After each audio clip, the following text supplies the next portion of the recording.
Alex, you do know if you keep singing it, I'll just cut it into the episode like I did last time. Quack! Alright, well, hey guys, welcome back to another episode of the Evil Quacks Podcast. I'm Kevin, and I'm joined here by Alex and Andres. Thanks for coming on, guys. Hey. Hello. Brian could not make it today. He had prior commitments. No. But today we are going to be here talking about what we think makes a good villain. Cool. Yeah, I don't know what else to say after that. You know, could have made it more dramatic. Yeah. Like, I don't know, you could have been like, Brian had to rescue, I don't know. That's true. Pick a number. That's how many puppies. Brian was busy working on his death laser Yes. in his volcano base, so he couldn't join us today. Okay. But he sends best wishes. I didn't know he had a volcano base. Yeah. I needed like lava. He doesn't really tell too many people about it. He's got to keep it secret. He can't have all the heroes finding it. Nothing. You know what? No, never mind.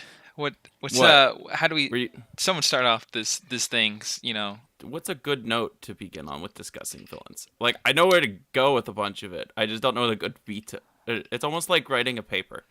I don't know what to here, write Alex, for a you put up thesis the statement. question. Like, you're the one who's curious, right? Right, about right. what it is. So, like, you proposed a question. Like, you know, you ask, and why you're curious about it. So, we at Evil Quacks Studios, we strive to be evil. And we like to study villains of the past to learn how we too could be good at being evil. So, we have to figure out not why, but which villains we should be studying. Which villains do evil the best? I was thinking, like, on a narrative level, why some villains are perceived as effective. You know, why some are held in our minds longer. Why some, you know, their philosophies or their mannerisms or whatever they do, you know, hit close to us. Because we can understand why, like, heroes are, you know, effective, you know, in a more role model sense, or they have virtues that inspire us, or actions and causes that we relate to. You know, why a villain though? You know, what makes them have a good effect, and whatever that good effect is, that's, you know, signifies that, hey, he did a good job, or this was a well-written villain, or a well-made one, or anything like that. You know, why, like, what it is. Yeah, like why do some villains stick with us through the ages, like Darth Vader? Yeah. Joker. Or like why do some just fade? Yeah, or like Joker. Or like why do some fade into the realms of not many people know about them, like the Calendar Man? Who? Calendar Man. Exactly. He's actually a lot more serious these days. They Yeah, He's I a know. Hannibal Lecter type now. He was much. Yeah, he's much better in the Arkham games. At least that's my experience with him. But You mean your experience of where he will say, "Hey, it's today, good day for killing," and then Well, his walk thing away? was that Yeah. he kills people like on holidays, but now it's more of a serial killer vibe of he's, you know, this well thought like serial killer who does these really messed up things on holidays. So it's a lot more twisted now. A lot of villains, you know, old comic villains get that treatment. I mean, for instance, Kite Man is actually a lot more sympathetic right now. really, Kite Yeah, Man? they came up. What about the Condiment King? I don't know about that, but I read the comics explaining Kite Man's like motivation in his past. It's actually like sad. It's like it's short and sweet, but it's actually sad. All right, so then off that point, I think we should roll into one of the. Will probably be one of our biggest points is a villain's motivation. Yeah. Yeah. Motivation, I think, tends to be a very important part on why a villain tends to be impactful. Whether it's something that makes us scared of the villain, or like more intimidated, or something that makes the villain more understanding. I think it depends on the kind of story that you're trying to tell. I feel like intimidation plays more to less motivation and more presentation. Yeah. I say motivation's more about what you said about understanding, as well as, you know, when I mentioned about us, relating to a villain like we would a hero, or, you know, oh god, maybe that was the only word I was looking for. But yeah, relating to a villain and seeing their cause and being like, oh, that's a good point. Like that comes big to motivation is, our ability to understand that motivation. Yeah, like we've talked about that in Hall of Villainy on several of these episodes about how we look for more villains that have something that we can understand as to why they're doing what they're doing. Like on the last episode that we did, which was which one was that? What was our last episode? I'm blanking. It wasn't Smash Bros. I think it was Smash was last. Was it? Was I think so. Yeah. Jeez. Jeez, all Yeah. right. Yeah, I think that was the last one. My Hall of Villainy pick was Kingpin for that, and I had the pulling in from Spider-Verse, where like they wrote him with his motivation for doing what he's doing, in like trying to reclaim his family that is lost. What is like his motivation in that of like he's trying to find his family that is lost, has died, and he's kind of like he's breaking rules to do it, and like he crosses a line in trying to do it, but that core motivation of he's trying to recover the family he's lost, like there's something that's understandable behind that. Like he cares in a way and wants his family back. Like that's something that we can connect to and understanding that. But then he's like gone down the spiral of like, well, yes, I can understand wanting to do that, but that's not the way to go about it. And I think that tends to work a lot in making an interesting villain. If I may interject, Yes.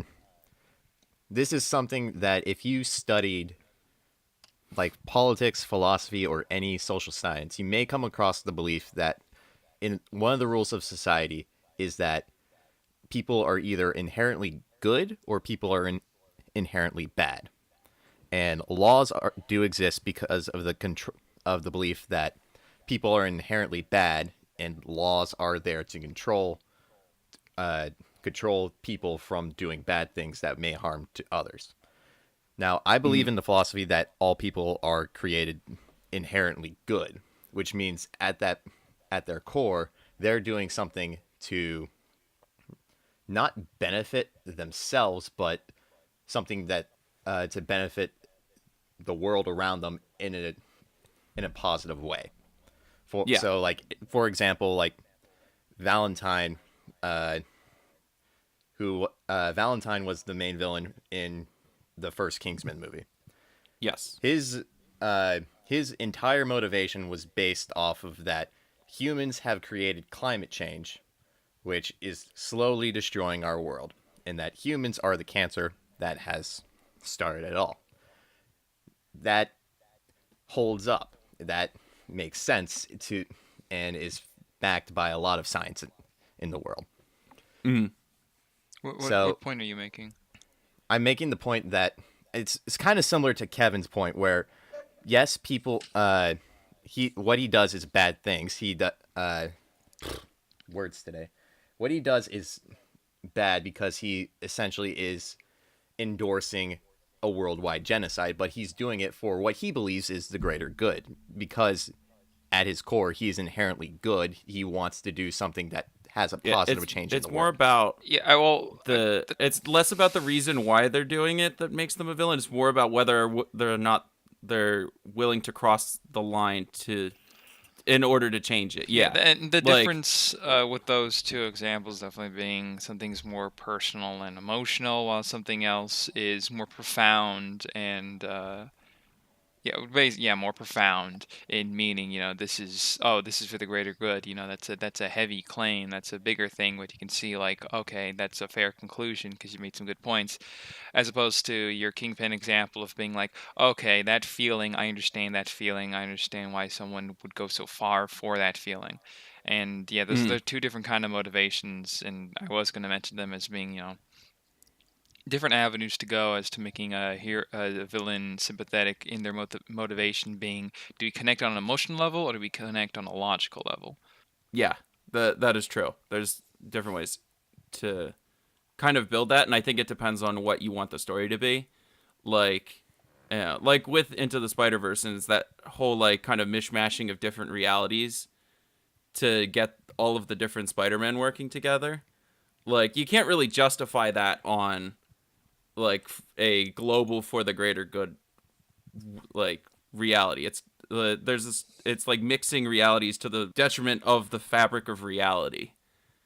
So you can't really be like, yes, I do. I agree with the tearing apart the fabric of space time for just this greater good of making things better. But Kingpin has it of like It's a selfish he's goal. willing to do whatever. Yeah, it's a more selfish goal. And we're connecting to is that what drives that selfishness is a longing for family. Mm-hmm. The people lost. Yeah, like it has to be in at its core something that we can relate to, of whether or not it's trying to get back a loved one that's lost, or like trying to help a dying planet, like with Thanos, of trying to make the universe a better place through like managing resources. Of like, well, yeah, I can understand why you want to do this, but that's not the way to go about it. Like, I think that's the important distinction then that you have to make. You're going about it the wrong way, but like, it's like you have the same pieces, you're just getting to the wrong conclusion. Yeah. Essentially. So yeah, I think motivation could be powerful at giving a villain depth. I don't think it can necessarily make them more memorable, but it can give them depth and a dimension, because I think a villain can be handled really well in other factors that we'll probably talk about. But motivation is what gives it the depth to make this character feel more whole. Like, okay, I can actually understand what's going on in this person's head. It's more than just their quirks or like the things they did. Knowing why or their past, that leads to why, makes this, this is a full-fledged person. They got gears moving in there. And that can be especially good when you decide to do, I don't know, an extension, because my Black Silhouette from the last podcast, there is a spin-off game where they actually give him like monologues from in his head, and that just knowing like his motivation and then seeing like him work through things in his head like shows that character has enough depth that they can like continuously have these thoughts and monologues, and you can see where he's coming from and how he thinks and how those gears turn. And I think that's great for making a villain feel so fleshed out that you can connect to him for that reason, or be just simply like starstruck, not starstruck, but like in awe or struck by like, damn, like this is how he thinks, and it's hard to argue against because I'm just watching it unfold. You're right. It doesn't on its own make a good villain.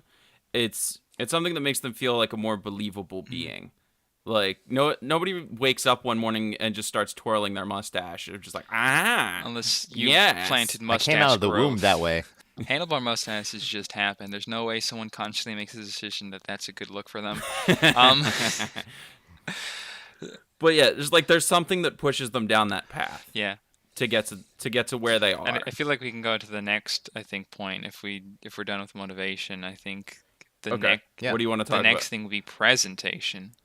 At what point, like how do we make this villain like cool, or intimidating or anything? What is, and I think that presentation is going to go more in the route of like. Now, I'm not talking about the things they do, like the worst things they do, but rather the little things that make this person feel more like a person who is memorable. Like, for instance, as opposed to talking about how, I don't know, the Joker twists up, Harvey Dent and his whole goal of like exploding the thing or doing this horrible thing. Instead, we're talking about the little things, like how he always talks about his scars or licks his lips or the way he moves around. Or like him pushing someone's head against a table, like with a pencil, like the little things they do that sort of give the person character, character. You should specify it as Heath Ledger's Joker from Heath Ledger. the Dark Knight movie. Yeah, I'm talking Heath Ledger. Yeah. But yeah, character. Yeah. Basically through presentation. Yeah, and just the way they're depicted, making them noticeable. Like, I think Heath Ledger's Joker is a good note on that one, and I would also throw Darth Vader in on that one. Yeah. Because especially in episode 4, because you don't really get any like motivation really behind him in terms of like what we'd get later with his backstory, like being Anakin and falling to the dark side and all that. Really, is more it for episode 4. He's mostly like big scary Force dude in all black with a red lightsaber that's just creepy to look at, and he's like imposing Yeah, through the whole movie. definitely that outfit is what sells us on the character of like this dude's like something else. Like he ain't just a Yeah. dude. Like look at that armor, look at that whole like suit that he's got on. Yeah, He's one of a kind and looks like he's gonna mess you up, and that adds a lot to yeah. yeah. His opening scene in A New Hope really like sells you. It's all designed to sell you on that, with the Tantive Four's like white hallways, and then White the stormtroopers all in stormtroopers. white. Yeah, That and look then all the same. Vader steps through. They're all like the stormtroopers fade into the background a bit, but then Vader comes through the door, and he's dressed head to toe in black with his breathing apparatus just as he walks in, and it's just kind of like, oh, this guy's different. And then he just with his bare hands chokes Captain Antilles and just chucks him against the wall, like after interrogating him. Not with his bare hands, with the Force. He does. No, he does with his bare hands at the beginning of the movie. Like he picks him up one-handed and then chucks him against the wall after he asks where the plans are. But why? He doesn't use the Force to choke until the meeting with Tarkin later on the Death Star, when the guy insults the Force's like hokey religion stuff, and then he just starts choking, and then Tarkin lets him go just long enough, and then is like, enough, Vader, release him. Huh. I could have sworn that he just used the Force. Oh well. Yeah, but yeah. Yeah, no, he uses his I hands. think there's lots of ways we can go into that. I also like when a villain is cool, calm, and collected, but has those like snaps of anger or emotion. I think that's also super effective, because then you kind of show one instant presentation being like, oh, he's respectfully got his stuff together, like he's ready to do this. But when you see that snap, you sort of see, okay, he's not just a stoic person. He's also got, his flaws and his emotions, making him seem more human, but also seem more unstable, and that can be intimidating or scary in itself. Yeah, definitely with that mix of control and the snap of anger and like lashing out is kind of like, it could be good to show like a loss of control. Like I saw a whole thing on talking about some of the villains in the new Star Wars trilogy, that like a lot of the First Order leaders just tend to yell a lot, and that like staying calm in like any situation shows like a feeling of control over what's going on. And then the yelling is when they feel like a loss of control. Yeah, and that plays into like why Thanos felt pretty like intimidating, or like he kind of had to hand it to him, because like his whole presentation they did in the movies was he was very serious and very like in control, and I think that added a lot to his character and presentation. The fact that he would come in and be like logical, be concise. He'd be like sharp with his words, with his wit, and like just the way he delivered everything was always in like super control, and that like made him feel like such an imposing force, because like he's got his stuff together. Hulk comes in, hits him, he's like, all right, I'm fine, and he puts him down. He's like, all right, I've got this, and I think that's great for delivering us who he is as a person who values himself as well as what he's doing and his strength, and that speaks like volumes for like the strength he has to be able to tackle anything with complete reserve. Yeah, like with Thanos, it's kind of almost like a creepy belief in that he's so sure of he's right that he knows he can't be stopped. Yeah, and like as we're saying, like that's all delivered through the the presentation. His dialogue, his words, the delivery, like all that, you can get a lot out of presentation, and I think that's great and super effective against ground types. I'm sorry, it's super like effective at selling you on a character's personality without having to be like someone in the background go, oh, he's so serious and in control. Thank you. I didn't know that. He's mad now. Thank you. Because he has some fits of rage. Don't tell me that. I can see that. That's useless. But being able to deliver that on a presentation, at the presentation level, I think makes the character just feel just better, more memorable, because you're saying cool things without having to say them explicitly, and I think that always lands better in our minds. Alex, did you Yeah. have anything you wanted to add? No, he took my Thanos point. I mean, did I not go over anything with Thanos? Not pretty much everything was covered with Thanos, but Yeah. all right. Well, I was gonna say that, and the third thing, if we're done with motivation and presentation, is finally like action. Like, what do they do that makes them action villains? Because like you can be presented well, you can have a good reason, but like if you don't do anything, like whatever, Mhm. you know, Heath Ledger turns a good man into Two-Face. You know, Thanos actually destroys half of the world's population. He took my Thanos point again. Find another villain. Fine. Kingpin kills Spider-Man. You know, like all these things that are reasons to believe. Okay, this villain's more than just a bad guy. Yeah, that like moment that like really makes you take An them seriously. accomplishment. Like you see that a lot, like with like an early moment where you give them a moment that like they complete a goal that makes them seem imposing. Darth like, Vader does that. Like Alex, like Vader walking in. He doesn't even have to do anything on taking the ship. Like his soldiers are enough to take the Tantive 4, and then he's able to lift Captain Antilles with one hand. I'm not even thinking to that. choke I'm him. thinking of when he destroys the planet right in front of Leia. Like that show. That too. That's yeah. like the moment you're like, okay, like this guy's not that's just for both him and Tarkin. This guy isn't just chucking people around and really strong. Like he just destroyed a planet in front of someone to make them miserable. Mm-hmm. Alderaan chunks everywhere. Like, geez. Yeah. I think that was more Tarkin's idea, wasn't it? Like, was it? Oh, I mean, but yeah. the way the way the scene's like delivered and built, you remember it being Darth Vader and Leia standing there, and Darth Vader being look, and then blows up. Yeah, Vader is the one that makes Leia look. Yeah, and that in itself is just as much as like destroying the planet in the first place. Is saying like doing this horrible he's still thing there mercilessly. It was like he didn't give the order to blow up the planet, but he's still there, and he doesn't do anything to stop it. And it's like, yeah, go ahead and watch. Like, there's several moments that make Vader just imposing like that, and like him choking out the guy in the meeting room. But just like, Alex, did you want to do anything with Thanos? I'm gonna call Thanos on it. I'm thinking about it, and I won't say it for you. So like, no, you go ahead. I haven't said anything about it, so you can go ahead and take it. I have another villain that I can. Oh, okay. Well, Thanos Thanos beats up the Hulk like right then and there, and you're like, okay. And not even that. Oh, boy. Like, not only does he just beat up the Hulk really without breaking a sweat at the beginning of that movie, but also when the movie starts, he's destroyed half of the remaining Asgard population on the ship. Like, and we don't even see that. That we just walk in, the ship's been like beaten to like it's just like it's in shambles, and Thor's pretty much like on the ropes. Like, that's already like, okay.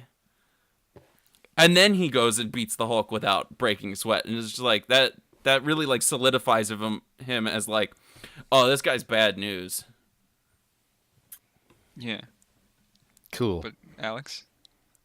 So the villain I was thinking about for the whole action scenario was and this is mostly because I was watching JoJo's Bizarre Adventure last night. Okay. Dio Brando. Yeah.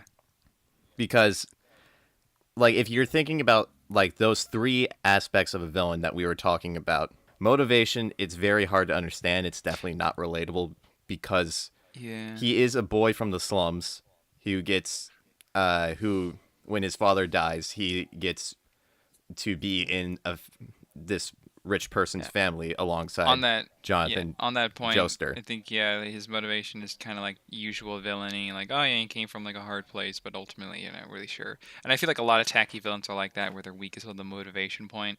But because he goes from wanting to inherit the family's fortune by killing off the father and Jojo to an extent, to I now have this power, therefore I must rule the world. Yeah. In which he becomes a vampire. I think that's just a sign of how narrative ability and storytelling has improved over time, and we've had higher expectations. But go on. Right. Then his presentation, suffice to say, is pretty well done. He always has that sense of control, calm, cool, collectiveness. And then his actions, he does do a lot of things that make you think he is a very evil person by turning people into zombies. There's one scene that sticks out in particular where he has a mother and child I was just sitting thinking of before that him. one.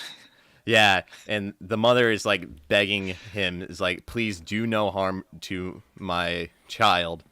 And he was like, okay, if you willingly give yourself over to me and my zombies, I promise neither I nor the zombies will bring harm to your child. Vampires, but kind of zombies. Or they say zombies. Did they?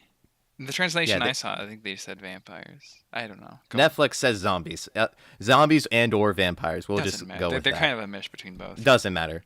But once he turns the mother then kills the baby, and then he says, "You see, I promised that neither I nor my underlings will harm your baby, but I said nothing about you harming your baby. Yeah. But you failed to realize the irony in that," and then laughs maniacally in end scene. Yeah. Like, he's pretty messed up. He also kills a dog because the author of the series believes the worst thing you can do is kill a dog. So you're. But didn't that dog have a human head on it? What? No, Jonathan's dog. Okay. Jonathan had like a dog, and Dio. Oh, killed it. right. Yes, that Yeah. one. So yeah, he just believes that killing dogs is like the worst thing. So you're gonna see, if you keep watching JoJo's, you're gonna see a lot of like a dog die in every season. Right. Spoilers. Cool. Oh, yeah. A dog eventually will die. You don't know which one or when it'll happen, but yeah. But I think it's important with actions that not only does the villain do something to get the hero to call to action, like with Thanos, he was murdering billions across the galaxy. That's cause enough for someone to try to do something. Dio, he kind of picked the fight with JoJo to begin with, but by murdering JoJo's father, that kind of incited the whole thing, so that JoJo is now in this long conflict with Dio until death. And then with Vader, again, we said Vader Tarkin destroyed the planet in front of Leia, but Vader does some pretty nasty things to cause the heroes of the rebellion to incite against them, like freezing Han. Oh yeah, that's a good one. Someone else give an example. I don't know. Yeah, there's blowing up the planet, blowing up Alderaan, threatening to blow up Yavin 4. Really, Vader was their biggest clear threat, I think, through just the building of the rebellion. Yeah, another but we can talk about. Yeah, another powerful action. Also, when the Joker in the comics killed Robin, that's another big thing, and that's something people remember that the Joker did. Oh, for Jason Todd. Yeah. Also, Robin? when he paralyzed Batwoman in that one storyline. Killing Joke. Yeah, Killing Joke. These are things that stick out because they're so horrible, or they're so intense, or they're so graphic, or when a villain is capable of doing that, not only do we remember presentation, motivation, those are fine, but one of the first things to remember is this person did that, and that's one of the first things that'll make us take them seriously in their narrative. It's important with actions that the villain's actions make the hero want to fight the villain, but B, it also has to have the audience, whoever's watching, to root against the villain as well. Yeah, we need to want to see the villain defeated just as much as the hero does. Right. Mm-hmm. But we want to understand them through motivation, so that way it's not just blind, I don't want you to win because you kind of suck and you did this thing that sucks. Which is I think that that can vary based on the type of story you're trying to tell. Because Bowser doesn't need a profound motivation. Yeah. He doesn't need a profound motivation with not getting Vader's motivation until later. The fact that we don't get any backstory to him doesn't detract from A New Hope. It's still great. Yeah. And he's still a great villain. The motivation is good to kind of get some semblance of why they're doing it, to build some kind of almost kind of like sympathy or regret that has happened. Like definitely in the like understanding some villains, like well, I guess kind of like with Kingpin, I tend to think of this book series that I like, the Dresden Files, that's like really big on like corruption of power in terms of all of its villains. So like they all have kind of a backstory that like shows how they got to the point of, yes, I will take this power that's going to corrupt me down the line. And it's like, and it kind of gives more of like a sympathetic, it's like, yeah, you took the power and it doesn't excuse anything you've done, but it's kind of sad that you were pushed to this point. Mm-hmm. That like in those kinds of situations, like there's like, well, I did it because I needed to like support my family, like they were gonna die without me like stealing them food or something. It's just like you still did the crime, and that's bad, but like I also feel bad that you were pushed to this, like to that point that you had to do that. Yeah, kind of and feeling. You should be punished. Well, like I understand. Yeah. I feel like Kevin should be punished right now for using like, and pausing in between so many words just now. I can cut them out. Yeah. No, No, You- you're not you cutting better, them out. because You're I could leaving not them in follow there, it. so that way Alex Yeah, can I can do criticize that. you correctly. So I think I have to break it down to three things: is motivation gives them depth, presentation makes them memorable, and action gives them purpose, and then gives them Action makes you root against them. Yeah. That's the important. more of a conceptual level. Root against them. Like action and presentation kind of work together. Like part of their actions inform their presentation and vice versa. Yeah, of course. Like Vader single-handedly choking a guy. Like that's both part of his presentation because it makes him look scary. And that's also like an action of just like, dude, you just choked that guy. What did you do that for? So they kind of like work together. Yeah, of course. And There's a strong overlap. they all, Yeah. there is overlap between those two things, and they're rooted in motivation, because even their motivation can tie into that thing, because it can be a case of they once did something, an action that makes you take them seriously. That was like a big part of their motivation. Or of course, their past, like the flashback towards what made them who they are, will also show part of the presentation of how they used to be, or what the start and the finish, where they were, what they were doing, like all that stuff will also add to their presentation, and the actions will be made, but it'll all pour into their motivation. So of course, like all three overlap and cycle each other quite a lot, but that's the case with a lot of things. But I think looking at then definitely it's something. yeah, if you're building a villain, though, looking at it from those three perspectives is a good way to kind of find out how you're going to make your really good villain. So you're like, okay, I'm going to make the motivation good. I'm going to make sure I present them in a really like memorable fashion, and I'm going to make sure they do things in the narrative that that makes an impact. So yeah, I'm going to stand by saying motivation gives them depth, presentation gives them memorability, and action gives them purpose, like in the narrative. Yeah, I think they're all important pieces to consider together, and then to also consider them in relation to your hero as well, because you can have like that aspect of the villain is kind of like the opposite of the same, like the other side of the same coin to your hero, and potentially have that the hero is put in similar places to the villain.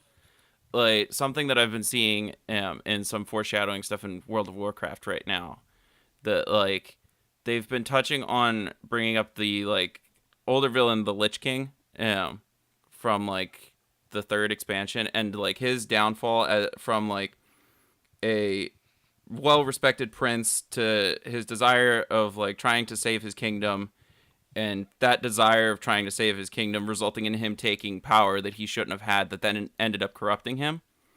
And they have a character like currently that they're working in a story that they've been pushing, that he's kind of like a younger version of Arthas, who became the Lich King. They're like, he's similar in so many ways that I feel like is going to result in almost getting to the same decision of like, he wants to save his kingdom, and it's like, are you going to take the power that was Arthas's downfall, and it's going to end up resulting in that kind of decision. It is like that distinguishes the two. Yeah, I think the way the hero is juxtaposed against the villain is it kind of plays into making sure your villain is like appropriate for the narrative and like really justifies his reasons why he's there and why him in particular. I don't think every villain has to directly like juxtapose whatever the hero stands for, but that purpose of like why this person now, like why this person is here, being the opponent, the antagonist in this narrative. I think finding that is great, and making sure that you build part of the narrative around that to make sure that's supported is a good way to make the villain feel less than we just wanted someone for the hero to fight, and turns into this is a story about this guy, this person, and all these other things. But like the tension between these two means something here because we know why they're at ends, and why this is meaningful for both of them and you as the viewer. Yeah, like that's one of the reasons why I like Heath Ledger's Joker so much, with his back and forth with Batman, on how Batman is the like upstanding moral figure who won't cross the line, and Joker's like insistence on trying to push that like anybody can cross that line, they just need a push. And just trying to break Batman to get him to like break his rule. Like that's just such a fascinating back and forth together. Cool. Yeah. You want to say anything, Alex? No, I got nothing. You guys covered it. The only other thing I'll mention about villains, is I've always viewed them having kind of like three really good routes you can go with, how you want your audience to respond to them. And this is like my personal take on presenting a villain to your audience. And I generally think it's these three things: is you want your audience to respect, be afraid, or hate the villain. And it could be any combination of those three, but I feel like those are three like big reactions to go towards when trying to to figure out how you want your audience to feel about your villain. And explanation all three is pretty simple. Respect ties in a lot of justified motivation, as well as a really like solid presentation, like we were talking about Thanos, and not to repeat myself, but having a presentation that we go, okay, like this person's serious about this, or committing actions that make a stop and go, he's serious about this and he's on top of things. He isn't like explaining his whole plan to James Bond and then putting him in a separate room where he can easily escape. Like he's actually full blown trying to like get whatever he's doing done, and all those things can tie to making a villain feel respectful, closer to that kind of like rival feeling, or even like this is an immense like opposition here. And then fear can be more of a case of the separation between them and the protagonist and their skill levels, or this is a really intimidating force. And again, it can apply to all those three things we covered on how to make the villain intimidating, or to make you fearful of them, especially through like the reactions of other characters. And the third being hate, because I think there is a lot of effectiveness to come out of a villain who's just despicable. And that can easily be done to like a shallow degree, sure, but a lot of times it can be like done really effectively because they're such a despicable person. They did these things. They killed your favorite character, all that stuff, and it just makes you hate them. And I think that's good too for making a villain who's memorable, or who sticks the landing, because as an audience member you look at them and going, and I hate that guy, but not because he's a character, because he's doing things that really twist my gears. Andres, stop swearing. Is it bad? Yes. Mm-hmm. Yeah. You censoring? Yep. Yeah. I thought it was fine. It depends on the context. If it's holding water, it's fine. Yeah. But like back to the hate though. Like I think hate is definitely like, especially out of the ones you had, like one of the most importance. Yeah. Most important. Because the like you want to have the people see the villain defeated. Like regardless, as your villain should be want to be defeated. Like the three of us all watch wrestling, and that's something that we've had issues with. Like many of like WWE's villains, they're just like, I like him, and I don't want to see him lose. I want to actually see him win. And it's just like that's the problem. I will argue there's probably no, that's not relevant. I will say, But I guess it means depends. It depends on if the villain is supposed to be your protagonist or your antagonist. Like, yeah, like if you were to do like the long rumored Austin Powers movie that from like Dr. Evil's perspective, like he would be your protagonist in that situation. So you may not want him to be in a position of like, I want to see him lose. You're just like, no, I want to see him succeed for once. But like, if they're your antagonist, you should want to see them defeated. I feel like if you ever do a movie from the perspective of a villain, and I know this is probably the broken record of podcasts, but going back to Thanos and Avengers Infinity War. No, it's a recent example. I don't think we should blame us for grabbing mostly recent examples or examples that are like Heath Ledger that most people remember. It's a well-done example. It's because these are examples I think most of our audience will understand. Because if we decided, you know what, let's pick this Naruto villain, and then how about this random anime that no one's watched, and then this 90s cartoon that I saw once. But like that makes less sense. But with Avengers Infinity War, when you're doing stuff from the perspective of the villain, you have to give the villain that goal, that motivation to make it more understandable. Thanos' goal was to bring balance to the universe, while the Avengers' goal was to stop Thanos, which does seem pretty one-dimensional on the surface, but you can dive deeper into that. Usually, poorly done villains, they don't really have a goal. They're just saying there to be like, I want to fight the protagonist. Like Dr. Eggman from Sonic the Hedgehog, his goal is to turn everything into robots or expand the Eggman Empire. In reality, he's there just to fight Sonic the Hedgehog.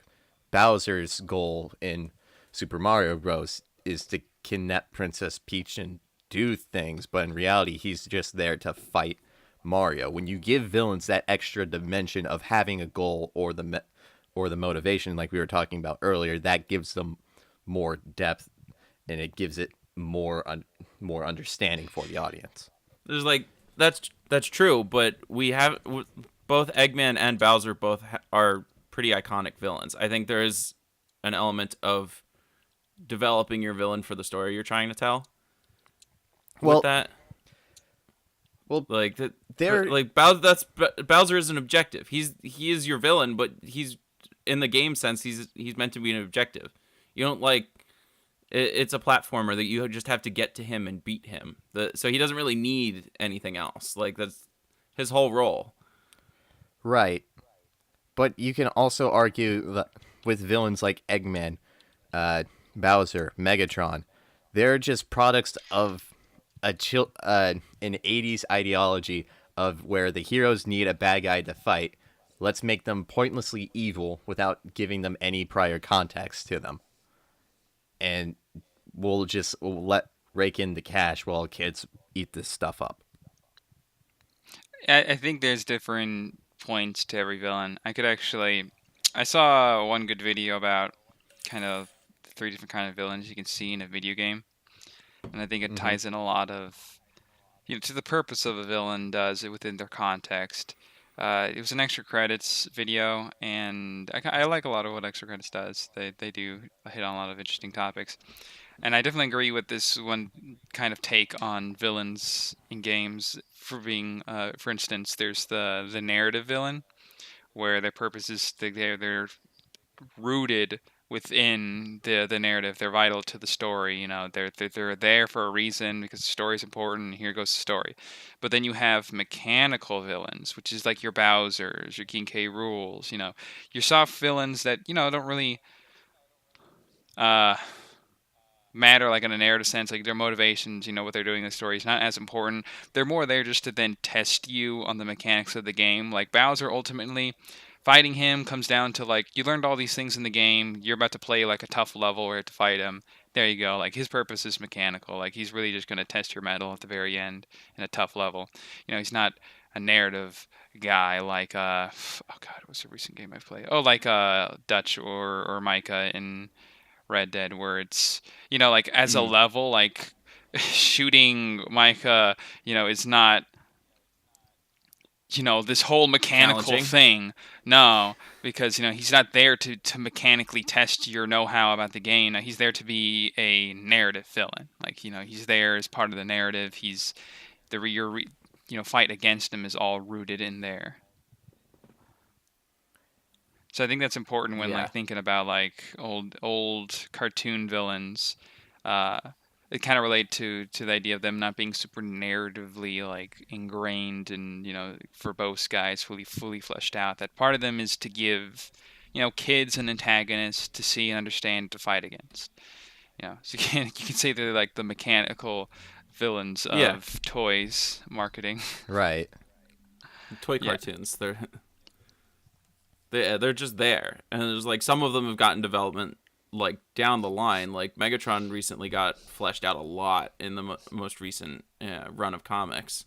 Right. Which is like at their inception though, they were just there for the sake of being there, which while it doesn't fulfill some of our requirements, I think our requirements are more on that side of a narrative villain that is there for more like an involved story that you want people invested in the like story itself and the characters and their journey, and not as much on a story like in Super Mario, where like I guess it's like fine that you're trying to go save the princess, but that's not really what you're there for. Like you're there to play a platformer, right? Really, and like the kid like classic Transformers, it wasn't really there for like hear Megatron like go on and on about his like vision for a better Cybertron and like all sorts of stuff like that, because it was a 22-minute cartoon that they wanted to sell that the toys were cool and they were robots that beat each other up, so they didn't really spend a lot of time talking. They're just like, look, Optimus plays basketball and then he fights Megatron. Simple narrative the end. For kids, yeah, to follow, basically. And that's why you get like them coming back to it and fleshing it out in the comics and whatnot. All right, so do we have any other points that we want to add to that? To just our discussion of villains. I would like to add 3 points to the scoreboard. Okay. Are they the 3 points Andres brought up? No, to the scoreboard. I just made a 3-pointer. He's making a joke. Why didn't you laugh, Kevin? Kevin. I got it. It was really funny. I got it. We were all there. Oh, yeah, it was so funny. I'll put the laugh track in on that. I hope you do. Will you? Tell it again. And so that way... Do it. I would like to add 3 points to the scoreboard. You also explain it. I think the crowd will laugh louder if you explain the joke. Yeah. All right, let's move on. Oh, coward. Yeah. Do we need a closer for the previous segment, or? I think so. I think we discussed it a lot. Pretty robust. Yeah, just something to wrap it up. Make your villains good. Think about how you want your audience to react to them via like fear, hate, and respect, and then think about the 3 kind of like pillars of what makes a good villain. Motivation, action, and presentation. To really like wager this villain effective is not. What can I do for my villains, or Yep. Or my analysis. Don't make a Bowser. No, Bowsers are great. Unless all you need is a Bowser. Yeah. Like, if you need a Bowser, then make a Bowser. But your Bowser should not be your final villain, though. Well, it depends on what game you're making, dude. What? Yeah. Or what he does his job fine in Super TV Mario. show you're making. If you're making a TV show for kids, you're not gonna be like, and now here's Micah from Red Dead Redemption 2. You start swearing. No, but you can do a more involved. You could do a more involved villain for a kids show though, like with Gravity Falls. Like Bill Cipher's a more involved villain. No, of course, but like that's definitely a creative choice. But if we're talking like Paw Patrol, it's gonna be a bit much. Yeah. Make a villain for what you need, and consider the points to make a good and interesting. Not all these are requirements. For what you're using them for. They're options. They're the ingredients. They're more like guidelines than actual rules. Yeah. Anyway, what evil deeds? Yeah, Evil you deeds. go. Evil deeds. Kevin first, go. Cue menu transition effect. All right, so I was at the mall the other day, and I never go to the mall, ever. So I have no idea where anything is. One guy comes up to me and I don't know why. He asked me for directions to the Apple store so he can get his iPhone fixed or something, whatever. I have no idea where it is. I just gave him a blatant direction to go in. He's like, "Oh yeah, it's over there on the second floor, over there," and just like acting like I knew what I was talking about. Reality is, I didn't want to tell him anything. I just wanted the conversation to end, even though it only lasted for That like way. 5 seconds.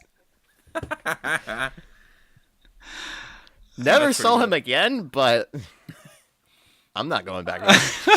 Well, yeah, he wasn't gonna come back to you and ask for directions. He was like, clearly that guy had no idea what he was Yeah. talking about. Oh, jeez. That's just inconveniencing someone's day. You're sick. You're twisted. He was inconveniencing me by asking me a question. He was asking for help.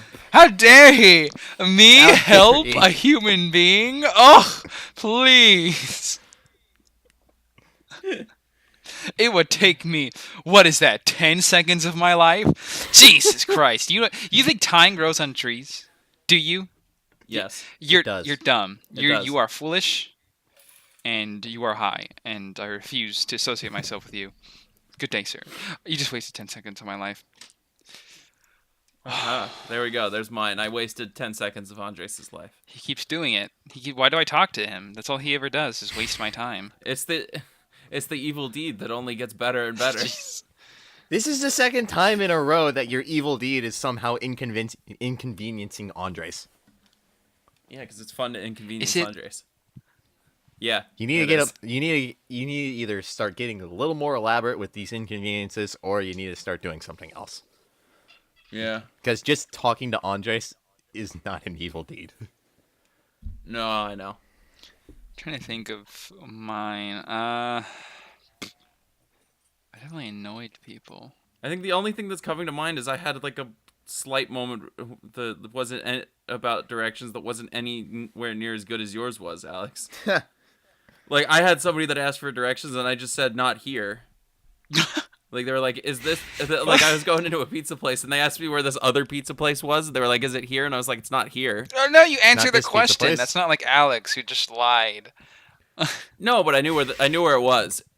Like I knew where the pizza place Okay, was. so you were but I was just like, withholding "Oh, it's not information that here." you could have shared. Yeah. Which is Alex definitely did that too, but at least you didn't like give any false information. You know, kind of like you're keeping that pizza place to yourself because like no one else can go there. Only you could spend your money there. My pizza. Yeah. Jeez, not hey. It's on the 3rd floor of this building that only has 1 floor, no roof. Like, wow. Thanks, guy. We made fun of Josh for applauding things at the end of movies. That's true, but that's in a That's video. in a video. Yeah, We no. capture that. Check out Move or Die Part 1 now on our YouTube channel or on Patreon if you donate. Yes, watch Or is it It's part a good 2? episode. It's part 2. It's on YouTube. It's in part 2. Right. On Patreon, it's just in the 1 episode. Right. I made a friend of mine play a game with me at some point. And no, it was actually overall a good experience for him. But like obviously when I put us in a 1v1 match, I was gonna win and yeah, overwhelmed him. And he at some point he's like, "Alright, okay, do you have to?" Because I also made my last turn, which a little insult to injury, like killed his captain commander with my commander, and like I didn't have to. I could have like been a lot faster in killing his commander, but I purposely, I don't know. It's just like a little like, okay, you didn't have to do that, but you You did that. stayed your hand on the final blow. Yeah. You guys need to start either like farting in elevators or taking candy from babies or something like that. Yeah. I don't know any babies to take candy from, though. It's true. We could make a baby. You don't have to know what. Technically, we could. We could make a baby, and just give them candy. Just take them away. Yeah. I'll get back to you like 9 months. next year with that one. 9 months. 10 months. Don't worry.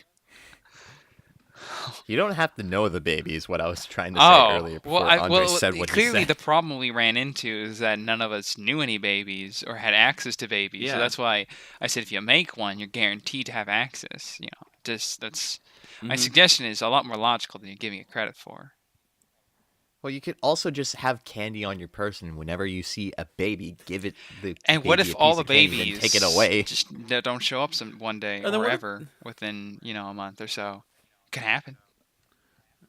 Alex, you can't just give candy to a baby. It tends to look weird. Hey, stranger. I just want to give this lollipop to your son. No ulterior motives. Walk away. Come back.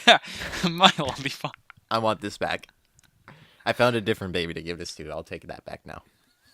It's like, thanks. Yeah, I will work on better evil. Be evil. All right, so now we're going to do Hall of Villainy then. Oh, well. Andre, so you actually Go. have a pick All this right, time? so Hall of Villainy. Should I explain it for people? at Yeah, this go point? ahead. Go ahead and explain it. All right, so now we're going to do Hall of Villainy for anybody that's new on this episode. Hall of Villainy is our segment where each of us will elect a chosen villain that we would like to induct into the Hall of Villainy. And we will make our case as to why we think the villain is a good pick, and then our listeners and Patreon supporters get to vote on Twitter and Patreon on which villain of our choices gets to go into the Hall of Villainy. Woot. So make sure you participate. Participation. Goomba wants your votes from last Yeah. time. Goomba. Goomba didn't do so well, and it's because none of you believed in him. All right, let's go over the previous polls and announce who won last time before we get into our new votes. Okay. Yeah, that's true.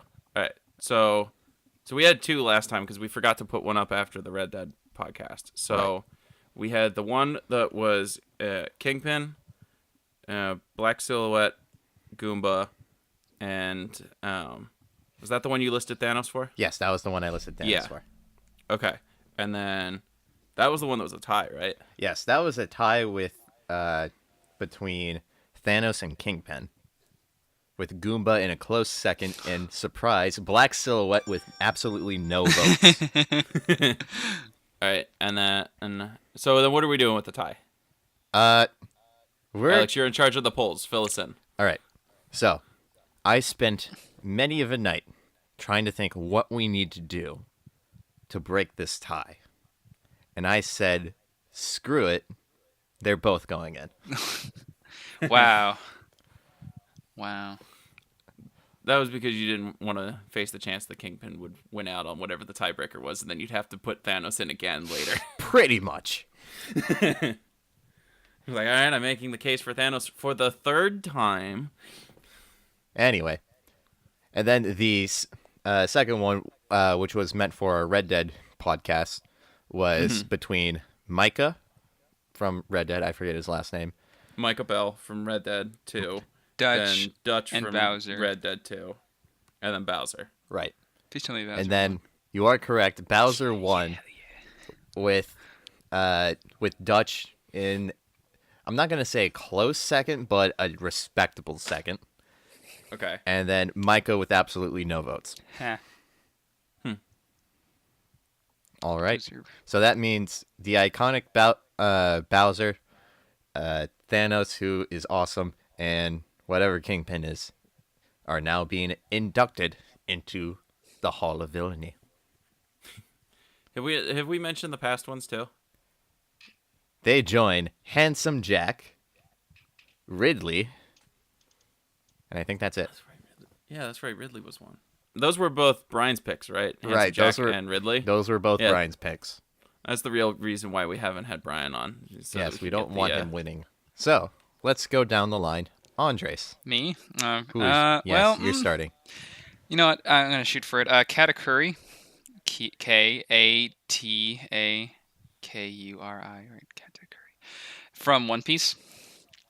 He's a very effective villain. He's one of the more recent ones. That's the only reason I'm mentioning him. I could name like a lot more One Piece villains. I think a lot of them are great. I think Katakuri is going to stand out in people's minds, though, because he had an amazing fight. His artwork is just super cool. And, yeah, just the fact that he was someone who's just vastly stronger than the main character Luffy, but the fight became so much more than their strengths. Like Luffy didn't win because he overpowered Katakuri. In fact, he was dangerously outmatched. But he did something to Katakuri that's like implied in a previous conversation about how Luffy like changes people or makes people want to follow him, and yeah, that greatly affected Katakuri's mentality. And when you like step back and you look at who Katakuri was and why like he did the strange actions he did, why he went from being understood as being the perfect brother that everyone respects, who literally, like they state, has never once since he was born fallen on his back. He's never been on his back, supposedly. Like as soon as he was born, he was walking. Like all this like crazy stuff of just how much they revere him. But then realizing through this fight how like he's actually been shackled by that. Uh, and just him breaking out of that and just wanting to fight Luffy just hand in hand. There's so many good moments where you see Katakuri changing over the fight, you see Luffy growing over the fight, and it's just handled amazingly. And the animators did a good job of animating the like most intense parts of the fight, like in the latter half, really well. And it's just super cool, and he's a super fascinating character, and he's not even like that important to the overall narrative, but in that arc he's very important. And everything they did with him with his first presentation, where like he comes in and actually kills a dude with a jelly bean. Just flicks it at their head. Like he does all this With a jelly yeah, bean? he's so strong. All he had to do was flick a jelly bean with his thumb, go through someone's skull. And Jeez. With this thumb? yeah, and his reasoning of like, no, I did it because I saw like part of his powers that he can see into the future reef like amount, because he trained his. It's There's a thing called observation hockey in the series where you can basically like kind of like instinctively tell what someone's about to do, but his is so good he can actually see the future like a few seconds ahead. So like he kills this guy in cold blood, and he's like, no, like the reason why I had to kill him is because he would have caused like a little bit of a stir. So I just prevented like from inconveniencing like us right now. Um, so the fact that he's just like very cold and very like prompt at stopping things, and he was so intimidating throughout like the whole arc because he just like could stop anything and everything because he was just on top of his game. Like he was super great. He had a fantastic presence, this intimidating aura, like unlike any other. And then that fight was handled beautifully, and it was about more than just strength, like so many fights are. Because if you know, like the shonen anime, like typical kind of setup, there a lot of the times it's super powerful guy comes, and then through power of friendship and trying really hard, Naruto, Goku, whoever, triumphs nonetheless. And it was about more than that, more about Luffy. It wasn't about Luffy just gritting his teeth and fighting through. No, it was he also like did something to Katakuri, like mentally, which was cool. So yeah, I think a lot of people are really high on Katakuri right now because he's a recent villain and he was handled like beautifully well. So yeah, Cool. I don't watch One Piece, so my rebuttal is you're dumb. Yeah, same here. A double for me. yeah. All right. Kevin, who is your pick? All right. By so the way, I'm after- picking Megatron. No, you can't pick Megatron. Megatron's my pick. Dang it. Go ahead.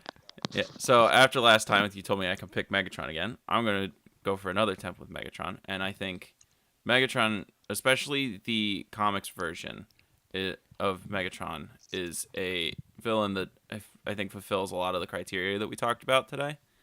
Because it goes into his developing his backstory in a Cybertron that has a role-based caste system based so like if you're created as a digger machine, that you're assigned to be a miner, and that's your job for life. And miners are considered like lower down in the social ladder, and so they don't really get treated well. And Megatron starts as an advocate for like peaceful change. He puts out some writings that people are like, yeah, this is a good idea. We should change the way things are. But then after he gets abused by some corrupt cops that beat him up after he gets arrested for something that he didn't even do, he kind of starts to see that violence might be needed to change some people's minds on the way things should go, which ends up resulting in his push towards making more violent statements, which then spirals into the 4 million year long war that Transformers is known for. And like the further he goes down the path and like starts to do like being willing to kill people and willing to capture cities and take over cities, and he starts to feel like it's more normal and that it's more accepted, and that he's like, no, I'm okay with this. And like he gets to a point where like he's able to tell Optimus that he would like, while Megatron's like chained up, he's able to he tells Optimus like, I could break out of here and like rip your face off or something. And then like it's not until a little bit after that he has like a realization. He's like, I said that, and mentally when I said that, I meant it to scare him. But he's like, he says that the more he thought about it, the more he realized he believed it. And the fact that he believed that started to scare him. And like, he goes down this path that he sees it as more necessary, and that like, he goes from like more of like a democratically based ideal for society to the only way that the change can be implemented is through one single ruler, which is him, that will make the change, and then results in his like catchphrase that the toy from the 80s was known for of peace through tyranny. Oh yes, the one ring to rule them all. Yeah. That's it. I think it's really interesting that how they built him as like a peaceful supporter that then saw some merit in violence, then became an underground gladiator just to survive, that then kind of had the realization that he needed violence more to make his point. And then that spiral led him into being the like galactic despot that you see more in like the classic shows and stuff. Wow. Question. Wow. Yeah. Question. Doesn't he become an Autobot in the comics? He does. Yeah. Wow. Lame. I think that's a testament though to the work on his motivation, that like they were able to take a villain that was so one-dimensional back in the original cartoon of just, I'm evil, I'm going to shoot stuff, to like making him such a believable character that they could sell that coming back around and realizing some error in his ways. Yeah. Like he's just that, like they built him out so much that can work. Like Alex, you saw Transformers Prime, like that Megatron, they don't do the effort to really sell his motivation in that term, so that like he has like one line at the end of just like, I'm good now, and it's just kind of like, I guess that doesn't really work. I like lollipops well, but and pink fluffy things. Yeah, he's like, I'm good pretty now, much. and it's just like, you got to do the legwork to make him feel like a believable person for it to happen, and I feel like the comics do it really, really well, so that like when he has his flip, like he's just like, I kind of really did lose my way, and I need to take stock of who I am. And like they don't drop anything with when he swaps. Like nobody's like, oh wait, you say you're a good guy now? Cool, come over to the party now. Everybody's like, no, you killed billions of people. We're not just gonna ignore that overnight. Oh, it's fine. It does feel like they ignore that though, because when they're putting him on trial, and then he announces he's an Autobot or something, he then says, this court is out of order because I can only be tried by people of my homeworld from the moon, and they just have to magically be gone right now, so I'm going to go on this spaceship with a bunch of other Autobots, and we're going to go find them. And it's that's part of his journey. In that moment, though, he still is more on the, like, he's not sold on it. He's not completely flipped. Like, he says in the comics later that, like, that play of abusing a rule to get his trial postponed was very much just that. It was to get the trial postponed. And nothing else, really, besides that. It was to stall judgment. It's only upon even further, reflection that he starts to kind of really solidify in the, like, I did go down a dark path. Cool. I don't know, it's really interesting. I really like it. I'm undermining your argument, though. Who are you going to vote for? Go. Vincent Kennedy McMahon Jr. What? That's a good one. Yes, so If you are a fan of WWE, then you are probably familiar with Vincent McMahon. That's an or Mr. entity, McMahon. really. Just He's really more of an idea than a person. It changes on a weekly basis. But as of right now, it's been consistently screw the fans. I'm a bad guy. I'm going to do what I want, which I think is admirable, because if we're going to be if we're talking in the 3 points that we were discussing at the beginning of this podcast, motivation, he's motivated by money. He's looking out for his own company, and he wants the best for his company as well as profit. Even though technically whenever they say for business in wrestling, it makes no sense, because it's like our business is storytelling and crap. Like, what do you mean you're screwing people over? Like, but you know. It makes sense. In terms of presence, he's probably most notable because of the way he conducts himself with a Nixon-like grovel and a really stupid walk. It was me, Austin. It was me all along. Yeah, he's definitely a personality. Yeah. Yeah. He has that personality that really bumps up ratings whenever he's on TV, which is the reason why he's back on TV now. Mm-hmm.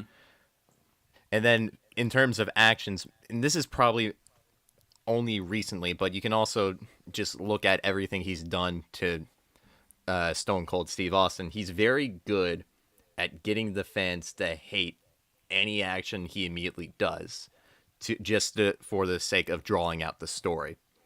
And speaking in recent terms with Kofi Kingston. Now, for those of you who are not a fan of wrestling, Kofi Kingston has been in the WWE for 11 years, and he's pretty much done everything you could do in wrestling aside from winning the world championship. The big thing. The big one. The big thing. Yeah, the top title. The biggest thing that you could do in wrestling. So, with that in mind, Kofi recently has been showing a lot more heart and perseverance by defeating multiple people in a single match. Yeah, he's basically the underdog, like, right now, and everyone loves him for it. He's picked up a groundswell of underdog support. Right, and right now, because of that underdog support, everyone wants him to go for the top title at WrestleMania, the biggest event of the year, and win it. However, this wasn't actually according to plan in terms of fourth wall breaking story. They didn't think that Kofi would be at this point, but now that he is, they're now adjusting the story to support him instead of Kevin Owens, I think. Yeah, but like, yeah, get not to important. McMahon. Right. Yeah, so, you're losing the. I'm sorry. All right. So McMahon's role in this is that he is essentially the person denying Kofi of that match for the top title at WrestleMania. Every time Kofi does what McMahon says, "Oh, but now you have to do this." And every time Kofi gets that hops over that one obstacle, the fans think finally he's done it. But then Vince draws the air out of the room and says, "No, you have to do this." And then when Kofi fails at doing that, it just enrages the fans and it enrages Kofi to a point where they really just want to see Vince McMahon get his comeuppance. And will he get his comeuppance? I don't know. Tune in next time. The end. Okay. So we have anime, 90s cartoon, and wrestling. Yes. So who do you think should be in the Hall of Villainy? Vincent Kennedy McMahon, Megatron, or some anime character that I don't remember the name of? Katakuri. Katakuri. Vote now You're gonna on have to Twitter text Alex or that. on Patreon. Yeah. Vote now on Twitter and or Patreon. Katakuri Charlotte. Yeah, you're still gonna have to spell that out for me. I did. Yeah. Okay. I know you did, but I wasn't paying attention. Yeah. Okay. I see. All right. And so I guess with that is the end of our main show. Thank you to Alex and Andres for showing up. You're ducking welcome. for being guests on the show today. Thank you for everybody that watched or listened. It's an audio podcast. Thank you for listening. Make sure to follow us on Twitter and check out our Patreon, and keep your eyes peeled for the poll so that you can help us choose which villain should go into the Hall of Villainy. Vote for McMahon. Yeah, vote for Megatron. No. And check us out on YouTube as well to watch more podcast episodes and Let's Plays. And always remember to be evil. All right, so now we're going to move on to our extra Patreon segment, where we're going to talk about the games that we've been playing recently. Oh. So, if you want to hear that, make sure you become a supporter on Patreon. Oh, yeah. Thank you for watching. If you enjoyed this video, make sure you hit subscribe and the bell next to it so you don't miss a future video. Also, head over to our Patreon page at patreon.com/Evil Quacks to get exclusive rewards such as extended videos, podcasts, t-shirts, and more. All proceeds will go towards helping us make video games and these videos. You can follow Evil Quacks on social media using the handles on your screen now. And always remember, be evil.